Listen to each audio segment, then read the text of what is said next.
She always brushed me off when I asked if she was okay. I am Rashid Osman, and I'm a student employee with the Learning Institute. I'm pursuing my dual degree program in social work and emergency management. So on behalf of the Learning Institute and Millersville University President Commission on Gender and Sexual Diversity, I welcome everyone to the First Spring 22 documentary and dialogue series. The title of our film tonight is We Exist Beyond the Binary. Thank you for joining us tonight. And please stay on after the film to participate in the film discussion with our panelists. You can type your question and comment into the chat box or raise your hand and we will unmute you. We ask participants to sign in and introduce yourself to everyone by typing your name into the chat. Your signing in allows us to know who was here today, so we can send you a follow-up email after the event. This follow-up email includes a survey we use as an evaluation. Please consider completing and returning the survey to us. It should take only a few minutes, and we use your feedback to plan for our future events. We ask you to be respectful and to follow Zoom etiquette throughout the event. The movie will begin shortly, but I would like to extend our gratitude to our sponsors before the film starts. The Learning Institute Planning Committee and the President Commission on Gender and Sexual Diversity. Our event will not be possible without their hard work and collaboration. Now I have the honor to introduce to you our moderator for tonight, Dr. Rice. Dr. Karen Rice serves as the chair of the School of Social Work at the Millersville University of Pennsylvania. Utilizing a human rights framework, our research centers on ways to enhance individuals' level of compassion, advocacy, and dialogue across and within various social groups. Trained in the intergroup dialogue approach, Dr. Wright conducts training and co-facilitate dialogues to raise awareness, foster understanding and appreciation, build alliances, and develop individual and collective efforts to promote positive social change, specifically related to creating diverse, equitable, and inclusive policies, practices, and programs, and institutions and communities. Our training and research resulted in development of initiatives and programs that address the United Nations global goals, specifically hunger, poverty, gender equality, quality education, mental well-being, and just institutions. Dr. Karen Rice obtained her MSW from Temple University and a PhD in social work from the University of Maryland, Baltimore. He currently serves on the Housing Development Corporation Mid-Atlantic Resources Development Committee, co-chairs Pennsylvania Governor Wolf's Poverty Reduction Action Team, and provides consultation to LGBTQ+ Coalition of Lancaster County. With that, I give you Dr. Rice. Thank you, Rashid, and thank you everyone for joining us. It's exciting to, I would say, see all of your faces, but I'm just seeing boxes and names. But we do appreciate you attending. Once the screening is over, we will ask you to turn your videos on. If you want, you can turn your video on now.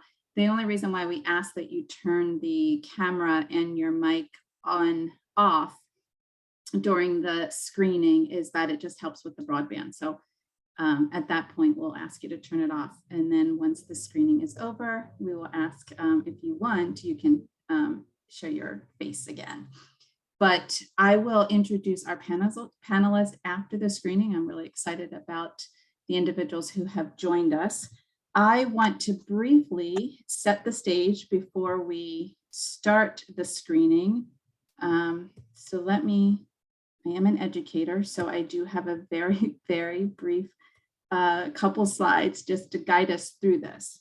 Because the film that you're about to see, as Rashid stated, We Exist Beyond the Binary, is an account of a gender non-binary person's experience. Through their story growing up, as well as interviews with their family, other non-binary individuals, and medical professionals, We Exist paints a picture of the gender binary and what it is like to exist outside of it. The screening is going to share with us what it means to be gender binary and present the gender binary as a construct, which is an idea or a theory. So it's important for us to understand what construct means and examples of constructs just to provide you with that context. So for example, family is a construct. It's there's no defined right construct or makeup of what a family should be. The stereotypical family dynamic will vary from culture to culture, just like the concept of deviance. Deviant behavior is extremely relative. So in one society may consider something to be wrong or different, while in another society it may not.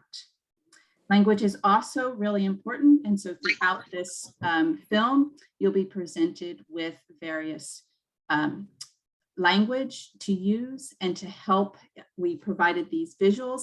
The documentary will also provide a visual to explain the differences between the terms, because these terms are often used interchangeably.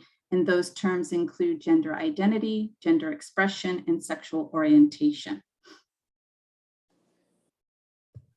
So to introduce the film, as I stated, after the film, we have the pleasure of 3 individuals who will share with us their reflection of the documentary. And then you will have an opportunity to present questions to our panelists in the chat and engage in dialogue with them to further explore the concepts that are presented.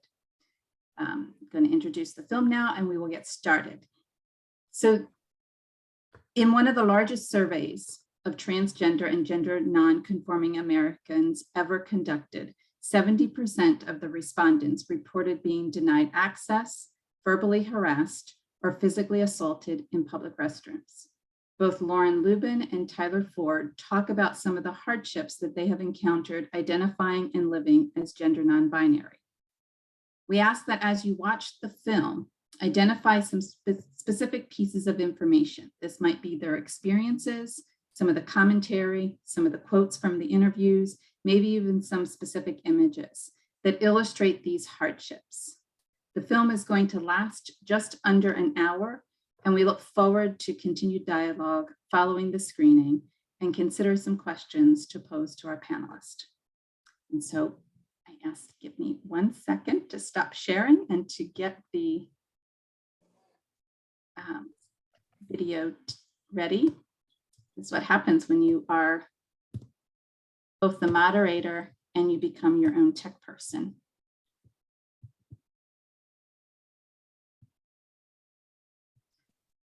And for copyright reasons, I'm going to pause our I'm going to ask you may turn your videos on if you would like, and I'm going to ask if our panelists can definitely turn their videos on.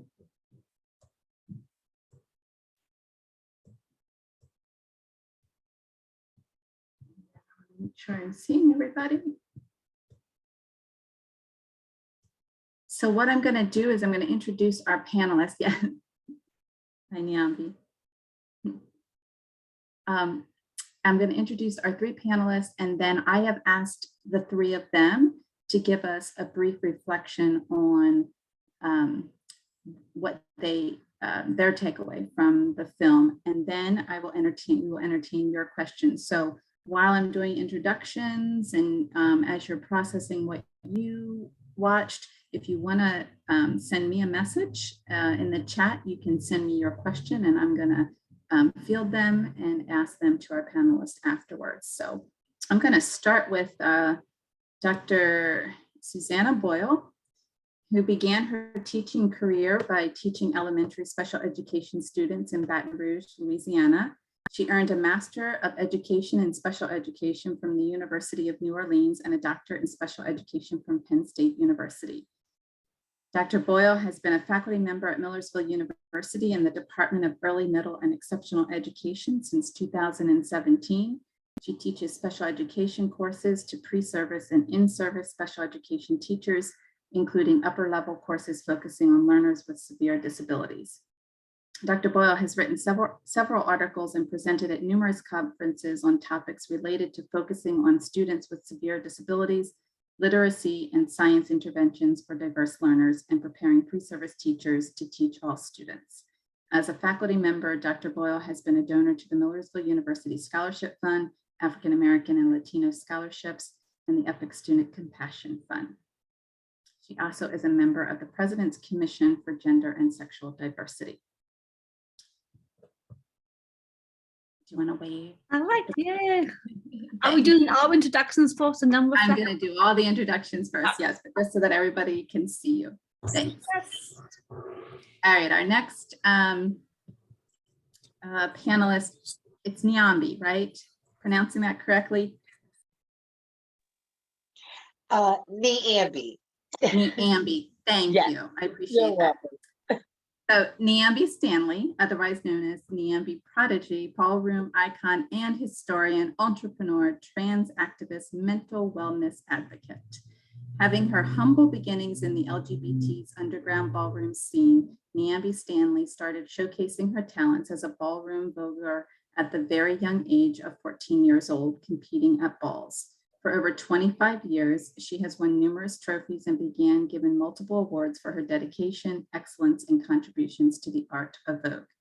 After starting a plethora of small businesses in 2017, from graphic design to apparel, Niambi did not stop there and realized her true purpose was to be of service to her community through activism and advocacy for the most marginalized and discriminated against. Her own community, the Black trans women, in recent years have been targets of hate crimes, violence, and murders across the country. Continuously being denied access to basic human rights, such as healthcare and housing, Niambi has made it her mission to provide the most marginalized communities proper resources and skills necessary to survive and to keep the violence from continuing by hosting a week-long living Facebook show titled Trans Talk Tuesday, providing education, insight, awareness, news, and resources impacting the trans community and beyond. Wave to everybody, Niambi. Thanks. Hello, hi. Thank you. And then our third finalist, you might have an announcement. MK Stroman has her Master's of Social Work, is a licensed social work, a home and school visitor for Lancaster, Lebanon Intermediate Unit 13. They completed their undergraduate degree in social work at Elizabethtown and their master's degree in social work from Millersville University and their home and school visitor certification for Widener University. Their professional experience has been primarily focused on urban school social work with high school students who have complex behavioral, familial, and/or academic needs. In the past, they have worked in the School District of Philadelphia and School District of Lancaster. For the last 5 years, they have worked at Lancaster Lebanon Intermediate Unit 13 with transitional age students who are working to secure employment upon graduation. MK is also involved in the Diversity, Equity, and Inclusion Committee at IU 13, providing trainings and consultation to promote the mental wellness and equity of LGBTQ youth in schools. As an openly transgender professional, MK is visibly and vocally involved in local advocacy work related to supporting the LGBTQ community. MK's direct work with LGBTQ students and their families, along with their personal experience, has made them a known resource in the school system and local community. Okay, I did not ask them to go in any particular order, so I'm going to go backwards. And now, MK, you have the privilege of going first. Lucky me. Good evening, everyone. So I guess my reflection on the documentary, I honestly was watching it kind of chuckling a little bit because I felt like it really kind of felt like the story was my story, in all honesty, because I grew up very similarly, feeling similarly, but also basketball was like my life and my world. And the only place that I felt like I could be myself too. I could be myself, but also be accepted, and the rest of the world see me in that way too, and it'd be okay, because everywhere outside of basketball, if I would have still tried to be myself in that way, it was not accepted. It was like I was not meeting the expectations, and I wasn't good at being a girl, basically. So I tried, just like Lauren had talked about, trying to fit into that mold of what society expected, and just continually failing over and over again. So that really kind of resonated for me. I also noticed Lauren was left-handed in basketball, and so was I. So it was just like weird as I was watching. I'm like, whoa, this is a little close to home here. It wasn't until I was 22 years old that I saw anybody that looked like me. So when Lauren was talking about that and saying, you know, how do you figure yourself out? How do you better understand yourself when the language isn't there? But then also when you look around and everything communicates to you, you need to either be this or that. And when it doesn't make sense, this direction doesn't make sense, that direction, not only do you feel like you're failing, but you're also like, what direction do you go? What makes sense? And there wasn't really the freedom to explore that because you were just constantly told. Society tells you from, you know, the moment you walk into a store, to colors, to books, to hair, to clothes, everything communicates gender to you. So there wasn't really an option to explore anything. It was more just being redirected to try to fit. So pretty much everything Lauren said for probably like the first, like what felt like 30 minutes was like, yeah, it's like taking the thoughts and childhood experiences straight from my brain. The other part that really resonated for me was the words, like the language that Lauren was talking about. It just like wasn't there. To be able to describe it, even when you started to know that you weren't like everyone else, but there wasn't any way to explain it or even make sense of it in your own head. And so it wasn't until a couple of years ago that I started to go, okay, like I know something's different. I'm gonna like research, just like Lauren said, I'm gonna research it. I'm gonna look for it, right? The internet's at our fingertips now. So I'm gonna look to try to find where I am out there, because there has to be someone else that feels like this, right? So I started to look, and when I lived in Philadelphia, I actually saw, that was the first time I saw some, went and saw people, and I was like, they look like me.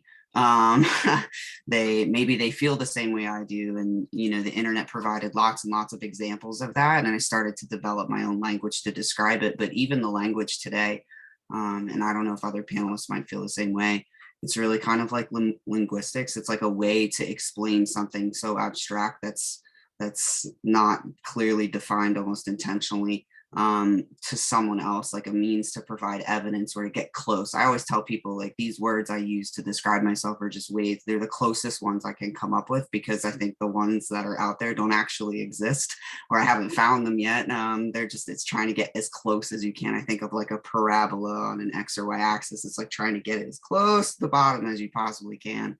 But again, trying to explain it to other people is like, I feel like the purpose of that isn't for me. The purpose is for everyone else. And it's like, you have to try to provide evidence or words to describe it in the cisgender heteronormative culture.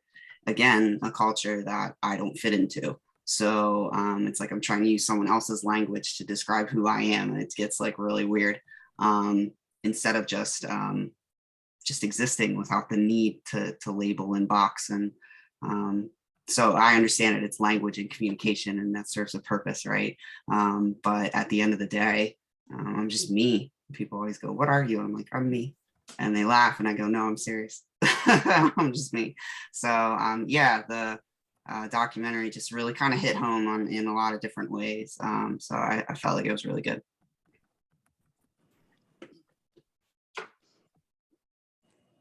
Thank you, MK. Niambi, can I go with you next? Hello, everybody. I am Niambi. My pronouns are she, her, and hers because I don't have them listed at the bottom because pronouns matter. Okay.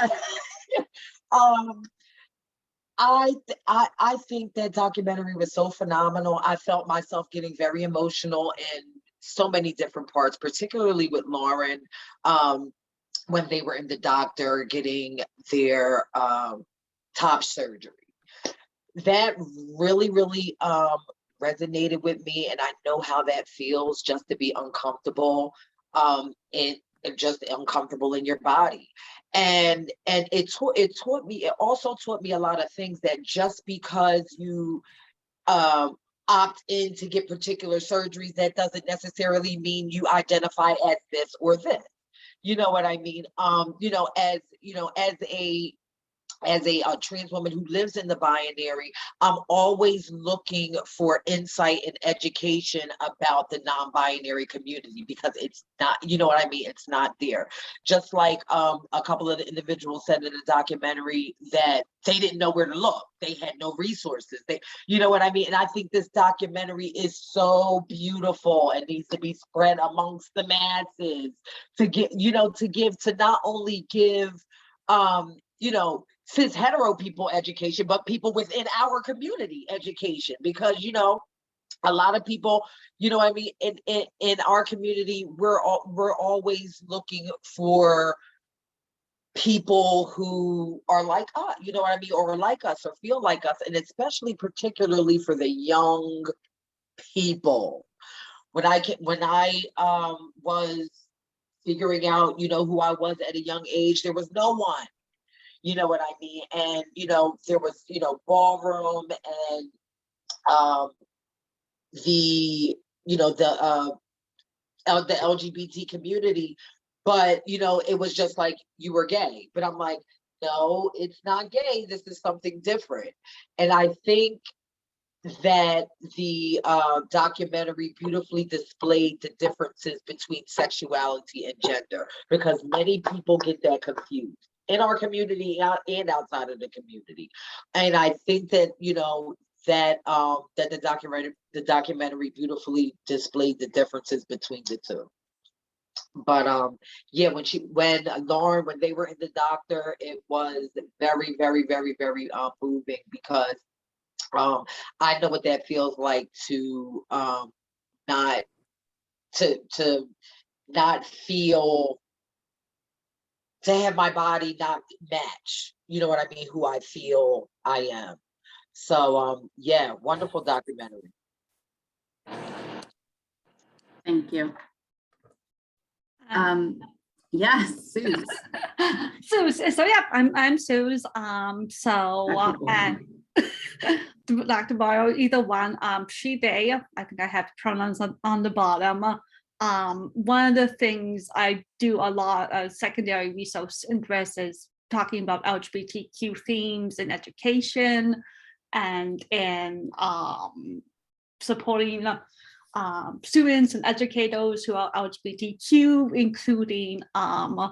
including different gender identities. I myself identify as genderqueer. I think I agree with the panelists. There's something I took away with the documentary about the difficulty of finding language, right? I would still say I'm queer or lesbian as relating to sexual orientation, and figured that out in the 20s, but it took me until my 30s to kind of get this sense of I'm not necessarily all the way a woman, maybe not. I don't think I've always had a sense of performing gender and finding and kind of being playful with gender. One of my favorite series of books as a kid was Alana the Lioness Portrait, and I don't know if anybody's ever read that themselves, but it's a set of 4 books, and it goes along, and it's this girl who describes herself as a boy so she can learn to become a knight, And there was just something really kind of fun about this that that kind of played with the gender that I really still kind of trying to figure out roles for myself. And I think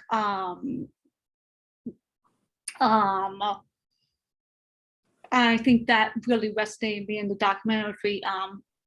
Do we have the roles? What are the roles, and how kind of important it can be to kind of be like, this is who I am, and really powerful for everybody. Another piece that resonated is me seeing all these pictures of Lauren as a child, and as Dr. Rice said, I taught elementary special education for several years. 1 year, several years with teaching inclusive preschool. 1 year I had this little kid called H. And he was, you know, the stereotypical boy's boy, rough and tumble, always getting in trouble because he was being really one of those active children. And but he also loved dressing up, and not only dressing up in the grandpa chests, but dressing up in the grandma chests. We were given chests with different very gender clothes. And wearing tote ladies and wearing hats and being a tote lady. You can tell this was in the South because that's what he was pretending to be. And it kind of, so I loved H, but it also kind of opened up my classroom in a way that I had always tried to be, oh, you know, boys can do this and girls can do that, and you can wear whatever costumes you want in dramatic play. But I never really saw much of a difference until that year. And then the other kids in the class, when they saw, oh, you know, H can wear the hats and be a toast lady, and Miss Boyle is going to say that's fine, then I'm going to play around with it and play around with gender and play in a way that I had never seen before in the preschool class. And it occurs to me to open up, if we can share this vocabulary and just understanding that gender identity and gender doesn't have to be you're, you know, male or female, you're a boy or a girl, you're blue or pink, whatever is in this century or not. That you can really open up spaces for people to explore and people to be themselves, even from a very, very young age. And I have to thank H for helping me opening up our classroom that year, but that was fantastic. And I think the experiences of older people in the documentary and the people who are saying I exist at the end, say that there was a lot more people who exist beyond the binary, non-binary, gender queer, agender, trans at one point or another, whatever you want to call, whatever label fits you, or even no labels, then we really realize, and I think part of what we need to do as in our communities is make space for that exploration and that recognition. Thank you. I appreciate all of you. You know, I didn't mention this before, and I want to just thank all of you for being, you know, vulnerable enough or courageous enough to share your stories with us. We're thankful that you are giving us not just your reflection on the stories that were told within the film, but you're sharing your own personal stories with us and helping, which helps further inform our understanding of this topic. So I do want to extend my sincere appreciation for that. So one of our attendees, Jenny, she asked in the film, and so this is another, if you are willing to share, this is going to be a sharing question. You're not obligated to do so. But in the film, Lauren described how for her to live her authentic self and to be her true, and really kind of move into being her true and living her true self, she had to disconnect from society. And so Jenny wanted to know if any of you had a similar experience where you had this moment or this need or this period of time of disconnecting from society before you could feel safe and be yourself.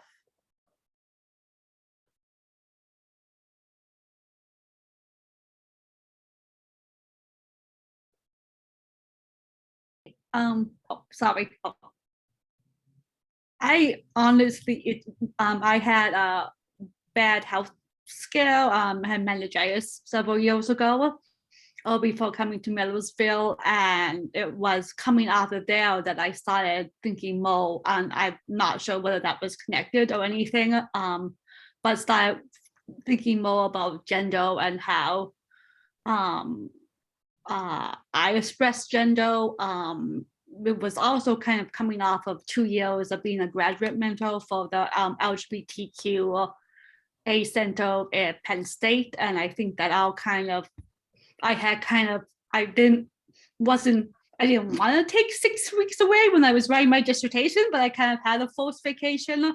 And, that might have helped give me space to kind of think about it, because I was not able to think clearly about what I was supposed to be doing, which was writing my dissertation at the time.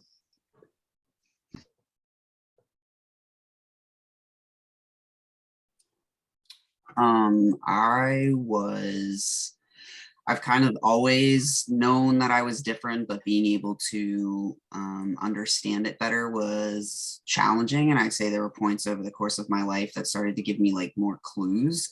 And obviously the language started to develop. But when I really took the plunge, it was right at the beginning of COVID, when we were all at home. And that made a huge difference for me because I didn't have to like face the public eye every single day. I had the opportunity to kind of like do it at my own pace in the confines of my house.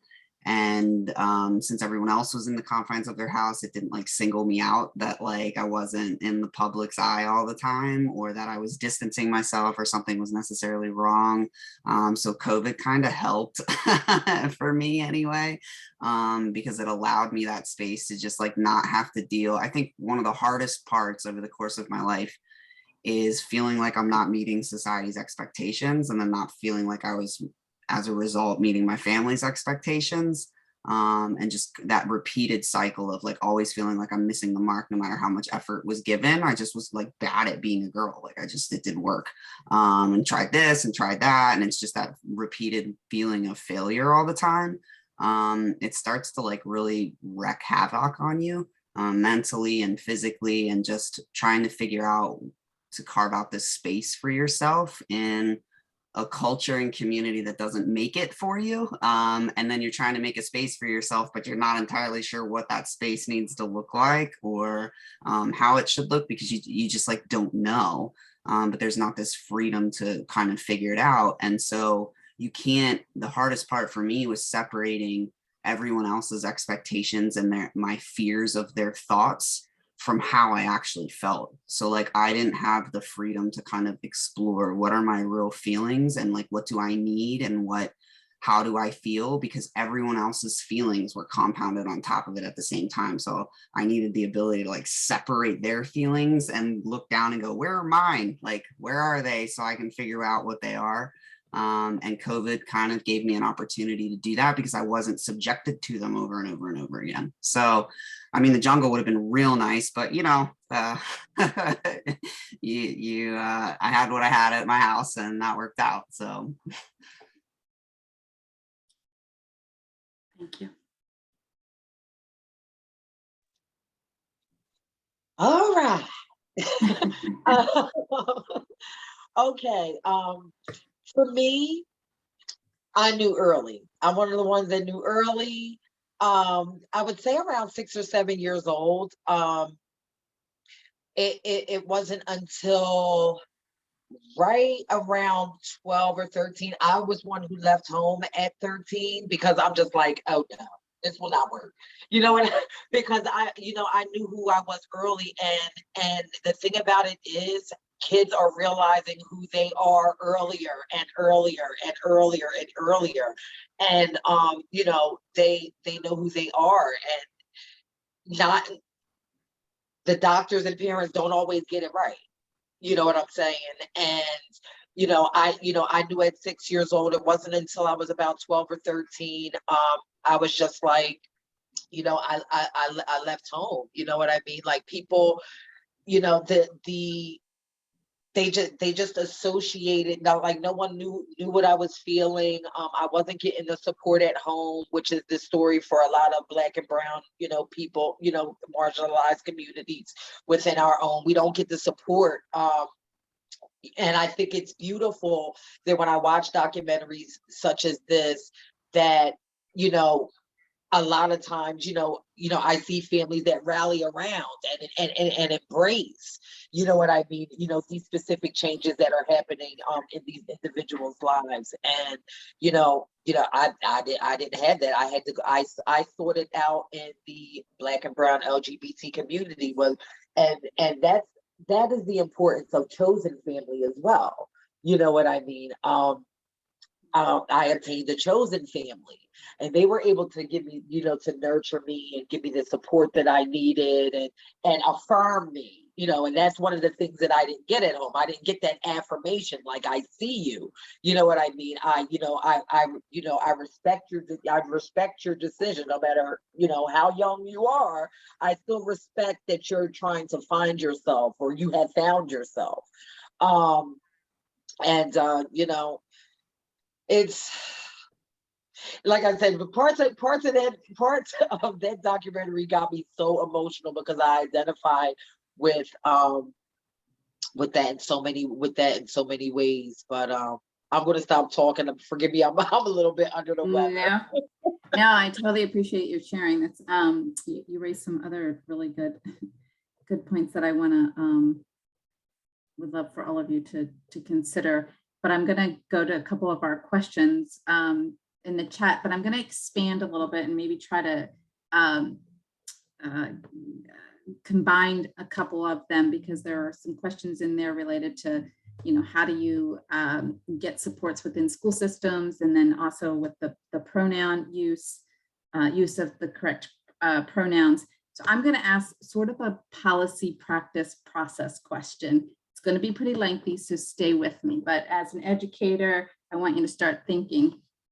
I want you to help us to start thinking about what we can do to affect change on more of a macro level, because the goal of higher education, right, is really to foster that critical thinking. So in the film, the activist, and I don't recall her name, but she talked about, we're taught these, what we believe to be truths, right? So blue is for boys and pink is for girls, I think was her analogy that she used. And so then that becomes our truth. And part of higher education, right, it's when we have classes, whatever the class may be, we're always challenging people to begin to think critically, and that those truths, and I'm putting them in quotes, right, those truths that we were taught, they might not actually be true. They might be partially true, in that your parents may have left out some information because they chose you weren't, because they may have thought that you weren't in a position to know what the real truth is, and thought they were protecting you from something, or they could just be outright lies, right, or false and inaccurate. And so again, we are taught to think that things are true. So my question to you is, given the current state of our society, where there is attack on what educators are able to teach, and I'm using critical race theory as an example, there's this widespread ban of teaching critical race theory. What potential impact or what concerns might you have about how this might create this ripple effect, right? And then how would that affect institutions and organizations, practices and policies as it relates to LGBT community, language, practice, policies? long question, but so important for us to understand the potential effect that it has on our institutions, our organizations, and then that will help us lead to understand or move to identifying ways to respond. So who wants to start by sharing with us what potential concerns you have with what you're seeing today with the attack on teaching truth or critical thinking?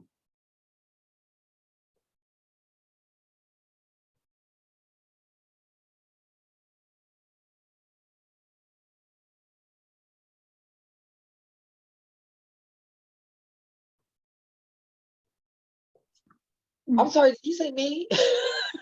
No, I'm not gonna call on all of you. I'm gonna let anybody who wants to go. I was in the call for, I'm sorry. Oh, okay, that's all right. I so in Seminole, so I had in my doctoral program, I had somebody once Seminole teacher once tell me you had to be quiet for a certain amount of time. So if I'm talking too much, please let me know. I think that's a very real concern. We've had some successes in California and New York. And I think New Jersey coming up, they're going to be, or they are teaching LGBTQ inclusive curriculums. On the other hand, it feels kind of like we're swinging back to the bad old days. There's a bill up in Florida called the Don't Say Gay bill, nicknamed by activists, basically is saying that there's a bunch of bad stuff in the bill, not teaching anything about homosexuality or transgender or gender identity. Some suggestions about false outing of students to their parents, even, which is so incredibly wrong from an educational perspective. I just can't even think about it. I'm part of the Council for Exceptional Children's LGBTQ Educators Caucus, and we're talking with CEC about a position supporting Florida CEC if they want to make statements against this bill and put a bit about putting together a position statement, because we anticipate now that one state has tried it, that will probably see more states come up. I think if you've been following trans issues at all, you knowing that in the last year we've had pretty much the highest level of anti-trans legislation ever. So a lot of this visibility, which is great, which is giving, I think, more people the labels they need, both from a trans perspective and non-binary perspective, is also having, I think, a lot of backlash in the sense that I think that a lot of the GOP and I think is seeing that teaching and education and putting more control over what teachers can or cannot do, what school social workers, because I know a lot of you guys are from social workers, can or cannot offer to their students. I think we're going to see a lot more with that, and I think it's a good idea, and it might be a good idea for institutions, including Millersville, to think about how, especially since we're a state school, to think about how we might respond to something else. Say if we have GOP governor next year who would champion ideas like this. So those are concerns I have. I think we're going to have to do a lot as educators and social workers and adults to make things as safe as possible for kids in the school and kids in university systems as well. Thanks, Suze.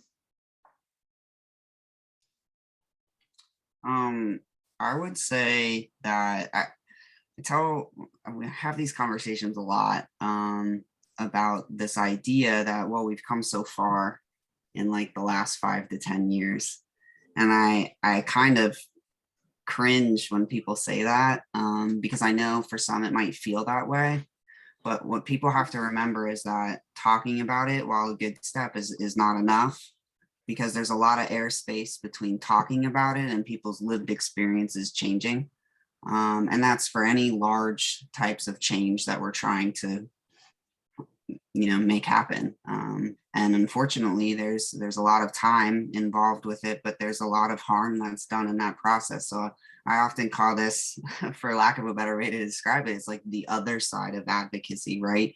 So we're talking about it, we're engaging in dialogue, we're seeing it more. People aren't just like whispering it behind closed doors, like we're actually saying words out loud now.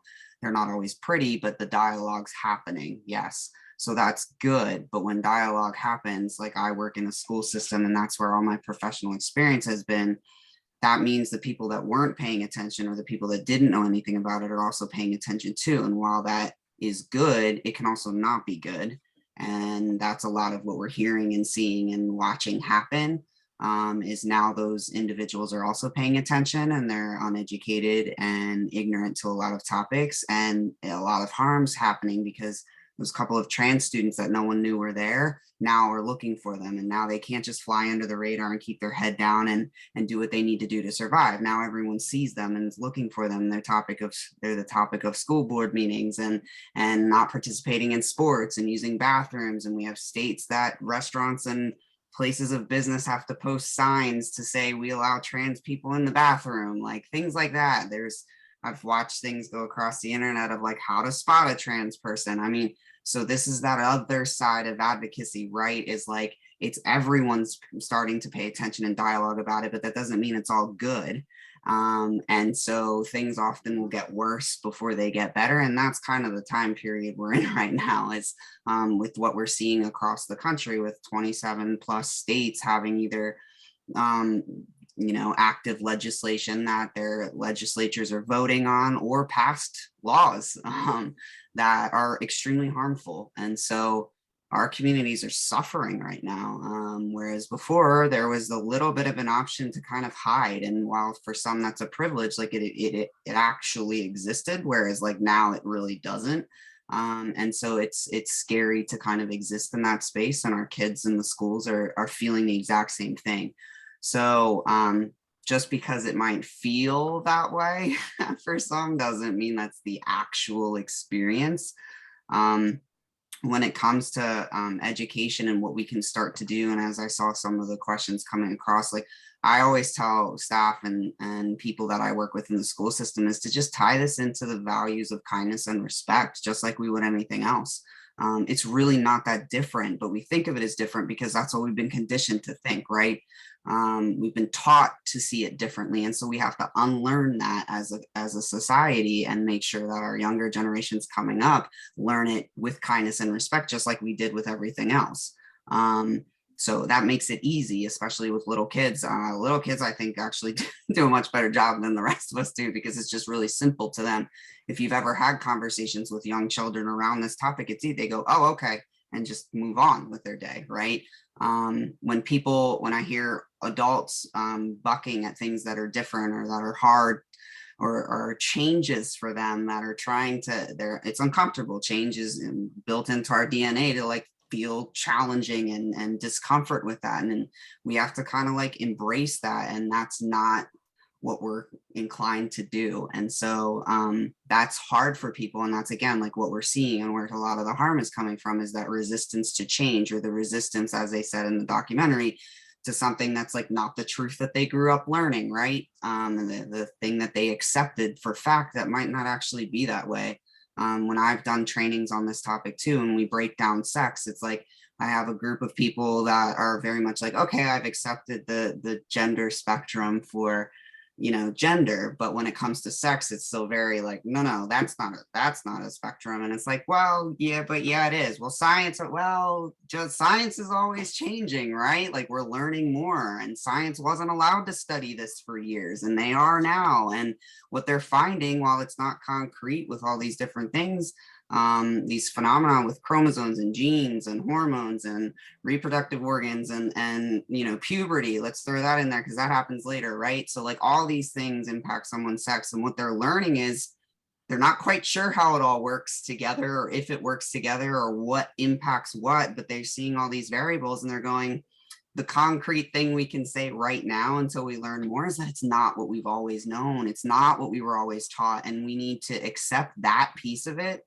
and as a result, not harm people because we don't know. So like, that's the thing that we shouldn't be doing. And so if we embed that into the basic things that we all generally do accept and teach with kindness and respect, and making a place and intentionally trying to think about how do I make this a space for everyone instead of reinventing spaces so that groups have community here, here, and here. Why don't we look at the spaces that already exist and make them accessible for everyone, and intentionally do that? So in classrooms, using words and language that no matter who or what walk of life anybody walks through that door, that it's inclusive of them, and being intentional about doing that.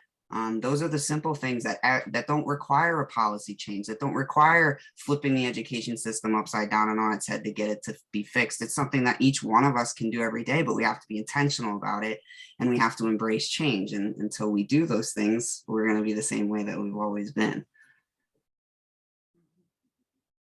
Thanks, MK. You raised a good point, and it resonated with something that I was also said in the film when they talked about most of the time the challenge or the issue with refusing to use somebody's correct pronouns is about the person who's refusing to do it because they're uncomfortable. So when you made that comment, you made me think of that, and it's usually the person, right, that has to do that self-reflection. But as you said, it's intentional work, and most people are not willing to do that.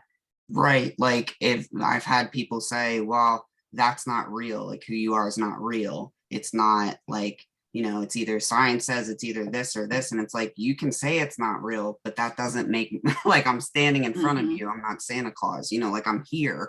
And so like your denial of my existence doesn't make me not exist. Right. And so it's really on that person. And the people who say science is so much other things. I have a background in biology. There's a lot of science out there about sex and gender, and none of it says there's only two things, or that people who don't fit in between those two things don't exist. So don't let anybody tell you that science says something, because science doesn't say anything. Science asks questions, and we have a bunch of answers, and they might not always be all the answers, but there's always people looking for more answers. I think about, something, and I would love to hear what you all think about exposing youth. Like MK, you talked about if you're ever around youth, right? They're like the easiest group to talk to, right? Because they don't think about, things in the same way that adults do, right?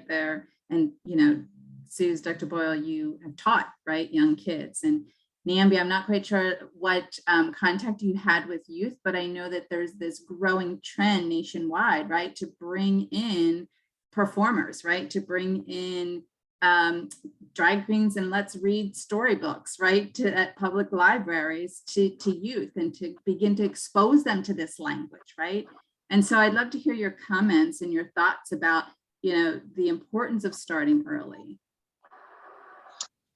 The importance of start, it's very, very, very imperative, and I talk about this all the time about when young people come to you with questions, and how important it is to embrace and support, because that sets the path on whatever, where they go next, or how they navigate through life. You know what I mean? Just the embracing. I may not be a teacher to young kids, but I have nephews and nieces at that particular age. I have 2 at 14 and 1 at 8. So I'm always around them. I'm auntie to them. That's all they've ever known. But I was speaking with my niece who's 14, and I got kind of emotional because we were just having a conversation, and I think I was getting ready to do a podcast or something. And she's like, "Oh, auntie, you're getting ready to do your podcast. It's for Trans Day of Remembrance, right?" I bust out in tears because they just like MK said, like it's not how it was, like when we were growing up. You know what I mean? I think with the school system, we have trans hate on such a high level. It comes from government. It comes from government, then it's passed down to law enforcement, then it's passed down to teachers, you know what I mean? And it's kind of like, they're educating, but are they really? You know what I'm saying? For me, because there is, let's see. I'm trying. I get so emotional and kind of like upset at the same time, because like, how do you navigate through in a world that does not want you here? You know what I mean? Like, I don't have the shirt on for nothing. Like you know what I mean? And it's just crazy to me that we just don't get the support. Trans people, non-binary people, like, kids are realizing who they are earlier and earlier and earlier. And, they go to school, they get, bullying is prevalent, you know what I mean, in the school system. And, are teachers and guidance counselors really doing something about it? No, because we have young people killing themselves, trying to be who they are. So I think identification is one of the most important things, you know what I mean, that we all have as individuals. And when a kid finds out who they are early, it's up to parents, it's up to teachers, it's up to all of the influences in their life to embrace them early. I'm going to stop. I don't want to get too much. No, I appreciate that. And, when I think about, speaking with folks, and, Rashid shared earlier, I do a lot of have critical conversations with folks and dialogues, and, the topic about the trans, non-binary is probably the most heated one, the most passionate one from folks. And so, usually at the root of that is some fear, right? Some threat. What is that fear? What is it, that threat in your opinion? Because, that's what we then need to focus on, right? Rather than try to convince them to use they, them when you talk to MK. No, I got to get at the root of what the concern is, why they don't want to use they, them when they talk to MK, right? Well, I think the root of it is identity, plain and simple. You know what I mean? Just like you would want me to respect who you are, respect who I am. You know what I mean? And that is basically what it is. I can't put it any plainer than that. You know what I mean? It's about identity and identification. You know what I mean? Like, I shouldn't be, just because I feel like my body and my mind are kind of like on a mismatch, and I'm navigating through life to try to affirm that and put those two together. I shouldn't be treated any differently because of it. You know what I mean? And just like you would want me to respect your identity and what your, what's on your ID card and the name that you were given, mine necessarily doesn't resonate with me. But I shouldn't be treated any differently because of it. You know what I mean? And I think that I talk about this all the time on my podcast. Like we're educated. We are out here educating, but we're educating to a bunch of people that refuse to learn until we're blue in the face. When was Stonewall? 60 years ago, and we're still going through this with law enforcement and the disrespect and the killings and young people killing themselves because they can't be who they are. Like when can we? When does it come a time where we stop fighting and can just be? Right. And can just be. Right. You know what I mean? It's crazy, and no matter how much you try to teach, people will consciously disrespect and do it on spite. Tell you right? Yeah. You know what I mean? And that's the crap. I don't want to curse on here because it's lovely. Niambi caught herself. No, I do, and that's the thing, Niambi. Like, what is, like that? Yes, totally. It's like they're gonna argue just to argue. Yes. So I'm curious. Thank you, Niambi. I appreciate that. I think a lot of Anami, thank you so much for saying that, because that was a righteous. So that was I have my sister is a Unitarian minister, so I say that it's a righteous sermon. Whether or not you're religious or not, that was a righteous. I think a lot of that is coming from the sense of fear, and a lot of people in this country are surrounded by a media ecosystem that feels fear into them, fear of the other, fear of difference, so fear of this whole thing with critical race theory started with this guy who said specifically, I want to make it something that is a bad world. I want to take this thing that was only being taught in grad school and in law school and was referring to something very specific, a very specific sense of legal framework. So, and I'm going to make it represent everything that they're scared about with accepting people and raising up people of color and stuff like that, and everything they're scared about. And he was successful. And we have so many people who are so scared, I think, and we live, and I have to think that feeds into some of the wanting the control over education and some of the hatred for trans and non-binary people and the disrespect, and also the argument turning the fear into anger. And I think, I go back, you can take the early childhood teacher out of the early child class, out of the preschool classroom, but you can't take the preschool classroom out of this teacher at least. And I go back to saying we gotta do, you gotta make changes at the young age, and you gotta inculcate people against this fear that they're going to be fed or exposed to at some point in their life. When I was teaching in Baton Rouge, Louisiana, Baton Rouge had Louisiana had a no homo law at the time. Don't say, so I had books in my classroom that I took with me because they could get me into trouble that the kids loved, and they were part of regular reading. One of them written by Perez Hilton of all people, wasn't particularly well written, but it's the boy who has pink hair and has fabulous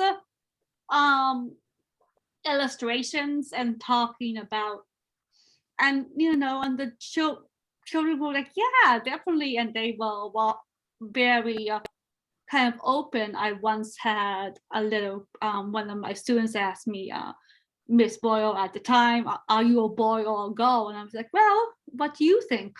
And he's like, well, he paused. He's like, you're a teacher. So apparently in his mind, you could be boys, girls, or teachers. So, and so I think that's where it comes in. And I think in the political climate you're on, and I'm thinking especially for those looking being social work and education, how are you going to resist? How are you going to be a model of acceptance of the embrace of in that Niambi and MK talked about, because you know, having those role models and having people willing to say, hey, there's more than just two choices, and there's more than just hate, and you can be the kindness and respect and I think really can make a big difference. And if you only make a big difference in one child's life, you've made a big difference in the world. My kind of random 2 cents. I think I think it's fear, and I'm going to take it a step further than fear. I think it's fear of loss of privilege, honestly, because when I look at you look at the structure of our society, but you also look at like, where is the most objection often coming from? What spaces? And it's often from spaces of privilege, whether that be a privileged gender or a privileged race or a privileged economic status or whatever the case may be. It challenges people because it's different, so it's unknown, so that we fear that. But why do we fear it? It's because it's threatening. Why is it threatening? I often see I like the intent or the thought behind it, but I often like think past it. The equality is not, it's not pie. Like, you don't lose anything if you give somebody else. And it's kind of like, yeah, but they do. Because like people, if there's loss of power, so it might not be something concrete, but like they do lose something if we're uplifting the most, like the rich don't exist without the poor. Like, that's not how it works. So it's the same in any other dynamic, is that, those who are suffering create more opportunity for those that aren't to have more in that way. So I think it challenges, because it's like, oh, well, if there are people that, when we look at the structure of our society, I mean, cisgender white males had and have all the power. So if we bring in more groups, cisgender women were where they were, and as they fought and as other marginalized groups fought for more, where was the objection coming from? And why was it there? Because if there wasn't anything to lose, it might be weird. That's different. You look at small children, they're not thinking in terms of power or what I have and what I don't have, which is why it's so easy for them to walk away and go, okay, and move on with their day, because they don't care. It doesn't matter to them in that way, because they're not threatened. There's a fear of loss or a threat of some kind that ignites that this has to remain the way that it was, because if it doesn't, what does that mean for me? What happens to me? What happens to my family? What happens to what I have access to, can explore and do, and so on and so forth. So I often see it through that lens, because I'm not satisfied with just, it's scary. Well, like, why is it scary? Like, what makes it scary? It's not because it's just unknown. See a new food every week. That doesn't scare me. I'm not like freaked out by it. Like, it's just different. It's not threatening. What makes it threatening? Well, because there are things to lose. It is pie in a way. So that's just my guess. No, I appreciate that, because I think it's helpful, when you're trying to, if someone's coming at it wanting to truly learn, right? And I agree that there is that loss of, or this sense of loss, right? That they're going to have to give something up. And so to help the individual recognize that they're not giving up anything, right? They can still use he, his, she, her. They can still use whatever pronouns they choose. They can still use whatever name they use for themselves, right? They're not losing that part of them. And so to help them recognize that they're not losing something when they respect someone else's identity. So I do recognize that there is that fear of loss. I struggle with, and maybe this is where MK, I'm helping, I want you to maybe talk a little further about this, because I'm struggling with what would be the perceived loss of refusing, right? Because that's typically what it is, refusing to recognize a person's pronouns and name. Easy. It's just not inherently there. So like everyone automatically assumes if you look and present as male, it will be there for you. But if everyone's going around asking pronouns, like now you feel offended. Like I'm not like that. You know what I mean? Like that's not who I am. Like you should just know, like it's automatically gifted to them. Whereas people like me, it's not gifted. People never typically get it right because they're never thinking about a third option or a fourth or fifth option. Like that's not just naturally there. It's not on the papers. It's not, they might have to pick from more than male or female, or they might have to, God forbid, fill it in. Oh my goodness, they might actually have to write what their pronouns are, look at the bubbles before, like it's just not inherently there. And that's the privilege, is like they don't have to take another step. They don't have to, if we make space for other people, that means they have less space, right? So that makes, now there's 6 options instead of 2, or there, you know, like you have to further explain yourself instead of it just inherently being there. Like I have yet to fill out a demographic sheet where I'm not having to scratch something off. And so imagine what that would be like if that was your life every day. Well, that's their fear, is like, what if things aren't just inherently there for me? Or even with the sex and gender, I know there's a lot of stuff that comes up about modesty and sexuality, and like that's now we're venturing, people are uncomfortable with that topic. So whether it's generationally or how you were brought up, if we start venturing into that, well, that's threatening, because like I wasn't brought up talking about these topics in that LGBTQ community, and especially that trans community, is that's all they talk about. And there's something that's like wrong because it's uncomfortable for them, and it's uncomfortable for them because a lot of bad things happen. And so that the association with things like pedophilia or sexual problems or whatever else, that association gets made, and then that becomes a new truth for them. And so that's wrong.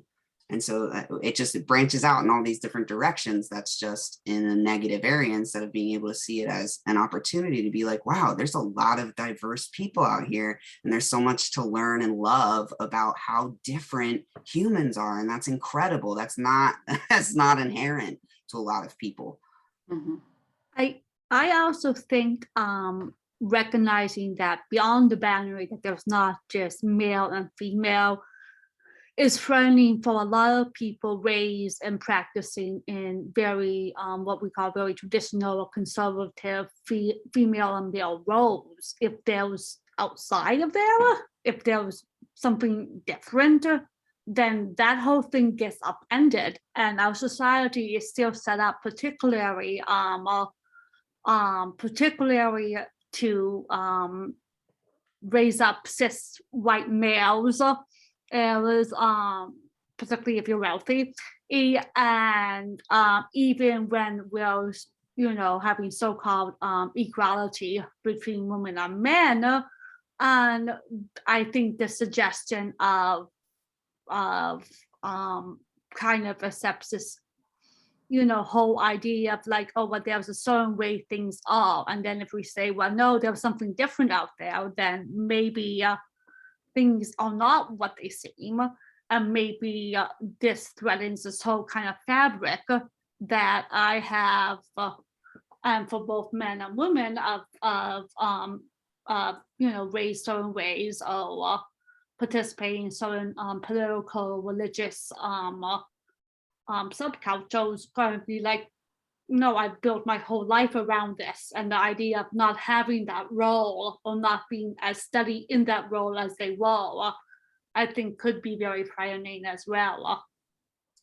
Yeah, like how's everybody going to know what job they're supposed to do? How's everybody going to know who takes care of the kids, and who mows the lawn, and who, like, it's like the whole structure of how we've all embraced the day-to-day of our lives just crumbles to pieces if we add different identities in here that, holy smokes, don't have predetermined responsibilities and roles and all that. Like, it's messing with what honestly our society's been built on top of, are those things. So any alternative to that starts to break that down.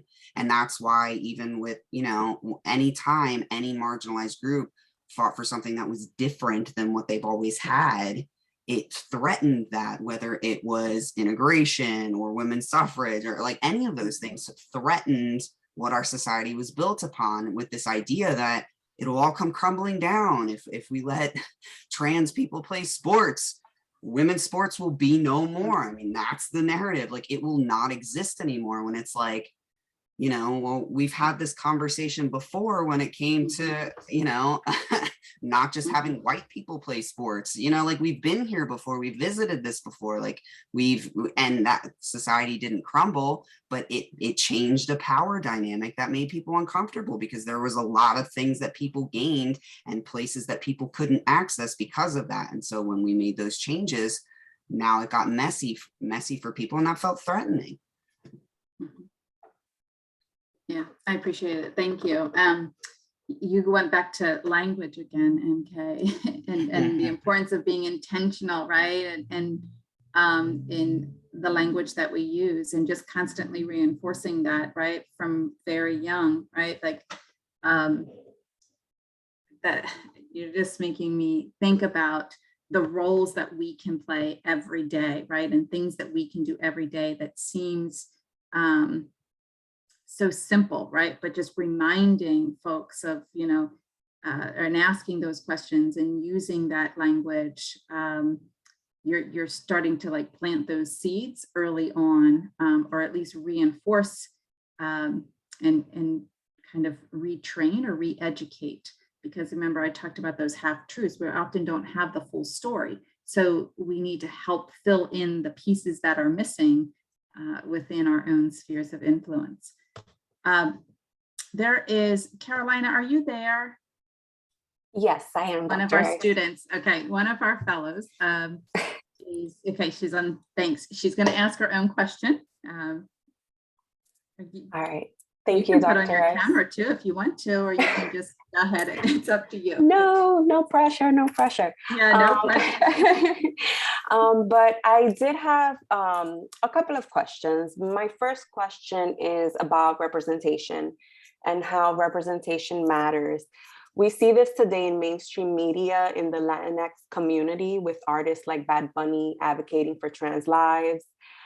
There's a sense of greater acceptance today than 10 years ago within the generation coming up now in the Latinx community. Yet in American culture, we see mainstream artists afraid to advocate for those beyond the gender binary. In the movement for Black Trans Lives Matter, highlighting and uplifting the most marginalized in the community within and beyond the gender binary, there is not that support in place. What organizations or bills can we support as students in the field and advocate for them? And how loud do we need to start getting about advocating for Black trans lives?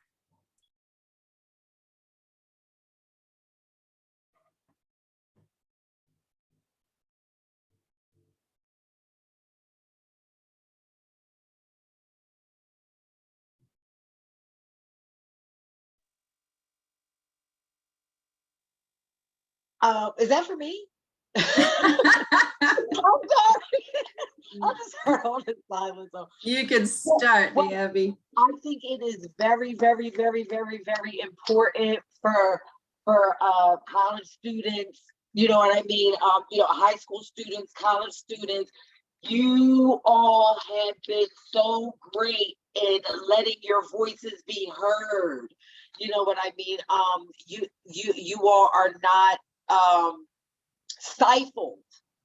You know what I mean? You're not you don't let a lot of the teachings from older generations stifle you. You go out and get your own research.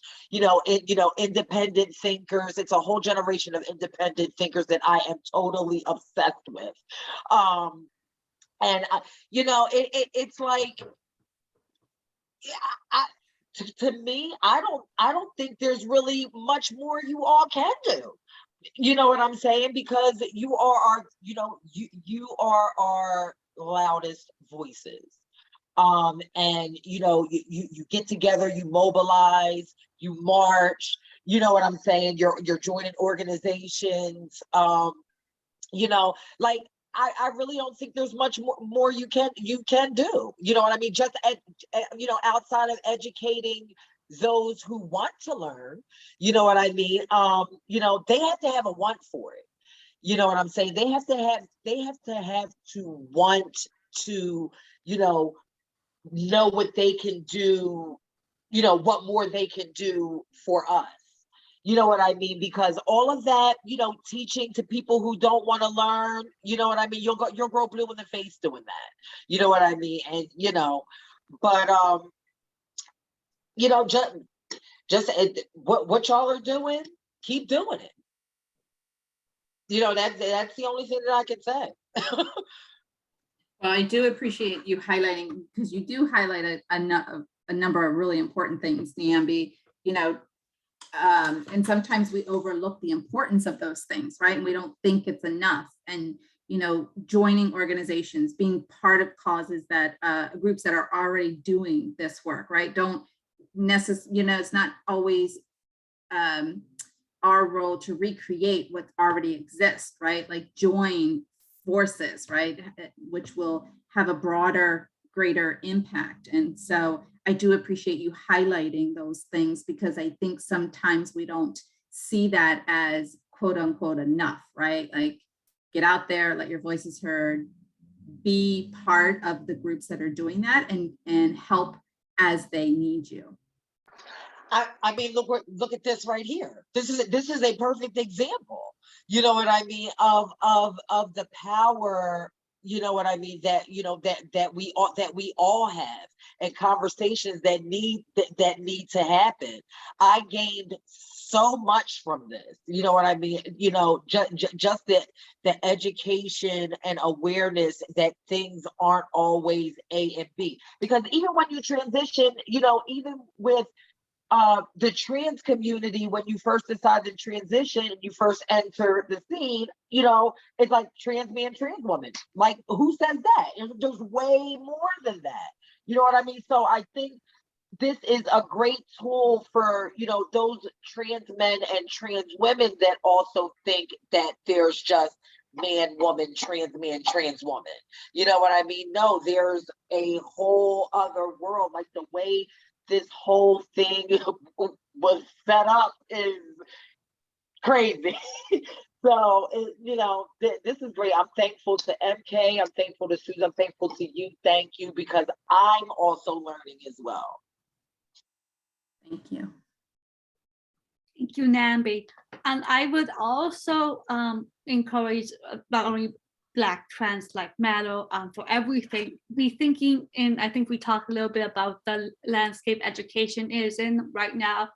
Be thinking, where are you willing to stand up to people not being respectful, hate speech, policies that you might not agree with? Where are you willing to break the rules if we ended up with no homo law in Pennsylvania, or not talking, or a law that requires you to out somebody who comes out as trans? So where are you going to resist? Not only definitely work with organizations and people doing the work, but also thinking about the smaller part of where you have influence over. And I think a lot of times we can be really discouraged by stuff that's going on at larger levels, but we can definitely make a difference in what we do in our day-to-day lives. And I want to thank Niambi and MK too, and Karen, Dr. Rice, for putting this together. This has been a fabulous conversation. And all of you guys for great questions and listening in. Thank you, Susan. Yeah, I mean, I would back what both Susan and Niambi said. You all being here is a good is a good first step, if that's first for some of you, or next step, whichever you are. I think it's important, like as soon as the question was asked, like the words collective liberation just like rained in my head, right? So this piece of like, you know, an injustice somewhere is an injustice everywhere, right? Like, so you know, it's for lifting everyone up and equity and all those pieces. So specifically when it comes to this, I think I say this in schools too all the time, that, you know, the collective liberation piece is so important, because we're all these different groups who are oppressed and marginalized and struggling for different reasons are at different places too, right, within our community, because of time and when these changes and advocacy things have happened, right? So I say at school, like there has to be some airspace for some of that too, and some acknowledgement of that. And then it's not like the suffering Olympics, but it's important to recognize so that we can adequately address and engage and strategize and things like that. So I'll tell teachers, you know, like when it comes to LGBTQ students, like we're still like openly debated, not just for our existence, but our right to humanity. Like our dignity and worth as people are still very openly debated in the public, which is why so much harm is happening right now. And so it's not enough for our cisgender and heteronormative friends and family to just say that you support us. It's not enough. You have to take on this fight with us. And you can't just say you support us and then do nothing else. Because there's a lot of distrust. When I talk about this, we talk about allyship too, like, and then performative allyship, which I call conditional allyship, right? So like it comes with conditions, like there's parts support, well, with the exception of this. And it's like, that's not how allyship works, right? Like that's not how advocacy works. It's not with boundaries. It's that's harmful. I say the bigots and those that are ignorant are honestly, to me, the less damaging, because I know where they stand and their rhetoric is like regurgitated over and over and over again, right? So like I know where they're at. It's the people that say they'll show up for me but then put boundaries up 3/4 of the way through. Like that's more damaging to me than anybody else, because I think they're with me or I think they're here, and then that you get that blow at the end, right? So I tell people, like, don't ask me if I trust you, just assume I don't.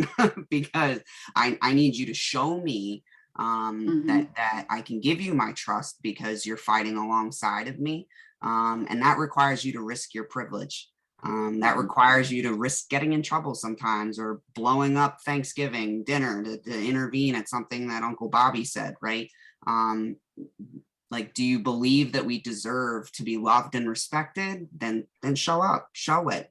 Don't just say that you love and support us. Like, you have to show it. And there's a multitude of ways to do it, but it can't come with parameters and boundaries. That won't do. No, I appreciate that. I always will challenge. I do a lot of work with people with privilege, right? Because I fall in that category. And so I always tell, and they want to claim to be an advocate, right? But if you're going to be an advocate, then you got to be comfortable with the uncomfortable, and you got to be willing to put yourself out there and take those risks and give up your privilege, right? And know when you have to step back. And so I appreciate you mentioning that, MK, because I think that's one of the best things, and probably the first thing that we all have to do when we talk about being an advocate and what does it mean to be an advocate and to advocate on behalf of others. And it requires you to step back, right? And not be front and give this, space. I think you said that earlier too. You have to give space where to give space, right? And you have to put yourself out there and take those risks and not go home to your house in your comfort of your home when things get tough. And so I want to thank all of you, from the bottom of my heart, not just engaging us in dialogue and challenging us to consider this topic and what we can do, but also sharing your personal stories with us as well as you reflected upon the film. I'm going to turn it over to Rashid, who's going to close it out for us. Wow, this is a great event, and I will say thank you all for joining us, and thank you so much, because this topic means so much for me, especially from my background as an African and a Muslim. So with all these gender constructs that all this that we were taught as a child, which is not truth and it's not even fact. So I really, really thank you all for giving me this education. So I learned a lot from this event tonight. So I will say thank you, Dr. Rice, for guiding this conversation. And on behalf of the Learning Institute, we thank you, MK Stroman, Dr. Susanna Boyle, and Niambi Stanley for your participation as panelists. And we thank you all for attending this event. So to our attendees, we hope that you glean something from tonight's event that you can apply personally or professionally as we work together to address social justice and provide timely, effective solutions. So an email will be sent from the Learning Institute in a few days. This email includes a survey we use as an evaluation tool. Please consider completing and return this survey to us. It should take only a few minutes. So we use your feedback to plan for our future event. As you can see on your screen, I share our next event, which our next documentary and dialogue series, which is Prescription Talks, is coming up on Tuesday, March 15, same time as this, 6 to 8:30 p.m. And Before the Flood, which is on climate change, is coming up on Thursday, April 14, time at the same time, 6 to 8:30 p.m. So, and the Learning Institute also offers a monthly policy and advocacy webinar. So our next webinar is scheduled for Wednesday, March 2nd. So that is 12 p.m. to 1 p.m. and we focus on food insecurity on our college campus.